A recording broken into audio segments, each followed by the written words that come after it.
Hello, good evening. This is Tim Brown, and I'm coming to you direct from Virginia Beach. And this is going to be my PowerPoint presentation. I'll try to keep this as short as possible. This is how to be the educational leader you were meant to be. And more importantly, we're going to talk about equity, opportunity for educators to learn. Everybody has the right to learn. And that's what some of our documentation tonight talks about. It talks about making sure that everybody has equal access to technology, no matter what level it's at. And it's so important, so imperative to make sure that everybody gets an opportunity to learn. And that goes equally for educators as it does for students. Nobody should be denied the ability to have access to a certain technology. That is also important for educators who are not necessarily pro-technology or anti-technology. Just because you don't like it or don't understand it is no reason not to incorporate it. So how do we make that happen for educators? We follow the ISTE standards. And so to do that, I don't know if we're going to be able to move forward. I think we will. There we go. Yes. Hopefully we can get forward because I'm already... All right. So there we go. Hi, so whatever. So ISTE standards. We have two kinds. We have a set for educators, and we have a set for coaches. So the educators are learners, leaders, citizens, collaborators, designers, facilitators, and analysts. So in order for an educator to be a learner, they need to get out there and take the initiative to go and learn about it. Yeah, so if they're having difficulty with technology, they need to go and learn about the technology. And they need to lead the way in bringing that technology on board. Plus, they also need to be good citizens of that. That means they need to learn the do's and the don'ts and the rights and the wrongs and what's the right way to do it. And they need to help other people, other educators, collaborate. Or if they don't know it, go to another educator who does know it. Ask, hey, how do you use this? How do you use Word document? How do you use Excel? Ask questions.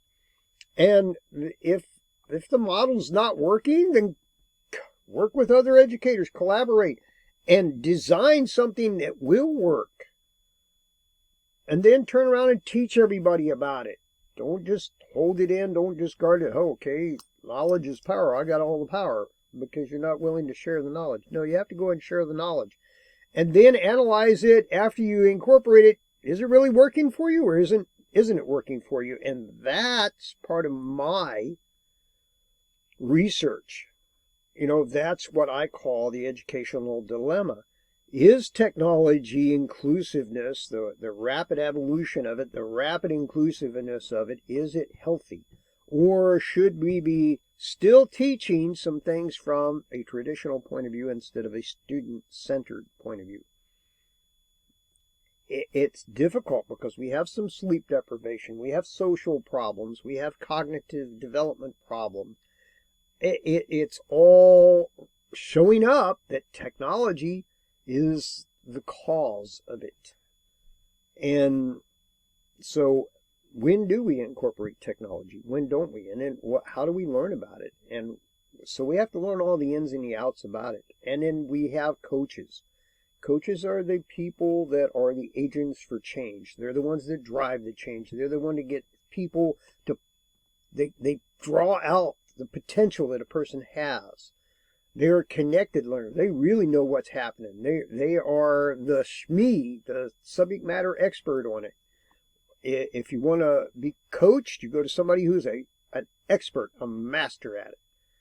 And they're also a collaborator because they're also working with other people to learn everything that they can. And they're designing things so that people can learn from the design, from the technology designs that they create.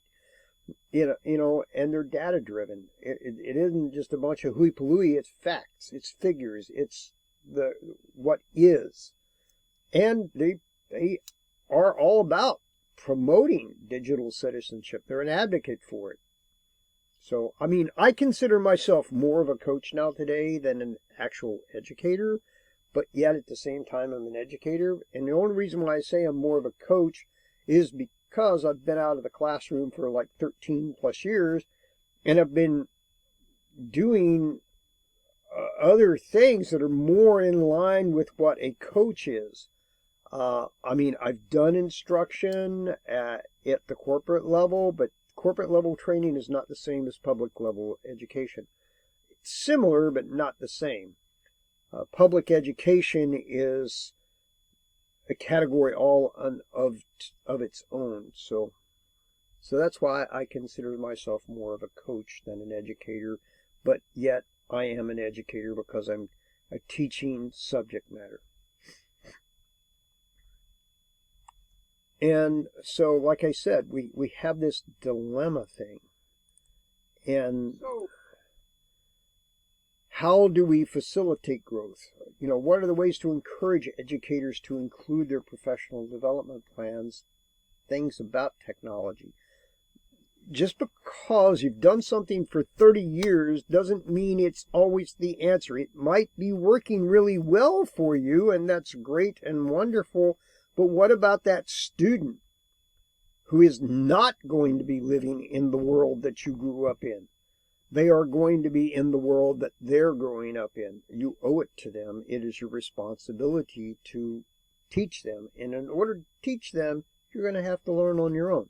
So yes, you've got to get teachers to get out there and take the initiative to go and learn about it, to do the things. Sometimes you have to push them along a little bit. I mean, it's like me. I've had a learning curve in learning, the newer technology. I mean, I considered myself a pretty technologically knowledgeable person, but having gone through some of these other technological tools, resources, and programs, I am lacking. I mean, it's like I didn't know about ISTE. I didn't know about Google Slides, Google Docs, Google Forms, and a host of other things, iMovies, and how to do Debut. And now I have Webcast and Debut, and I have my own podcast. And I mean, I was learning all of that things, but not at the rate that I had to learn in order to be competitive in this course.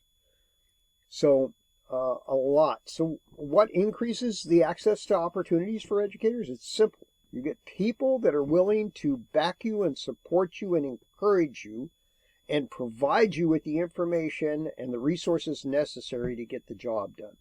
That's what increases access and opportunities for educators. You have to open the door. You have to make them aware. I mean, my current position, they allowed me to go to the Virginia ACME, which is the Committee for Military Education, and so I got to collaborate with a huge level of people that promote the educational opportunities for military members and scholarships that go to their family members, and some of the success stories, as well as those that were facilitating and teaching and providing what is on the cutting edge, information-wise, legal-wise, and administrative-wise. And then I was afforded another opportunity to go to the Professional Development Institute up in Massachusetts, and there I got to see all 4 branches of the military, other leaders in the field, educators, counselors, master counselors, cutting edge technology that's out there, that's being used. I learned a little bit, scratched the surface, but it really didn't get down into the weeds until I got into this master's program. And this is where it's like, wow, there is so much to learn, and there's so much there, and I'm having so much fun with it. So that's what you do, is you instill and invigorate. And the documents that we went over talk about fair and equitable treatment as far as race, as far as civil rights is concerned.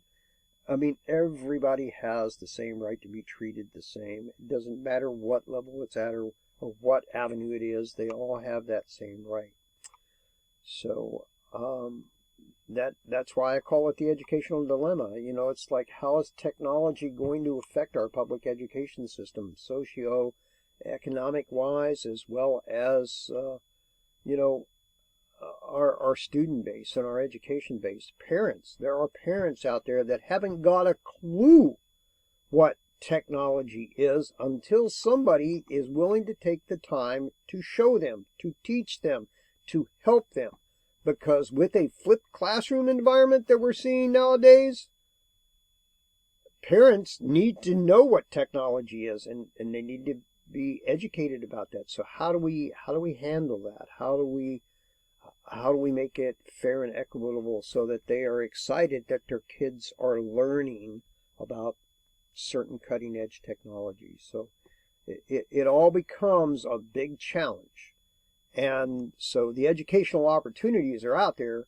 Whether or not you take advantage of those, that's going to be up to you. It's like I tell all of my counselees, I can provide you with all the information under the sun, and that's great and wonderful.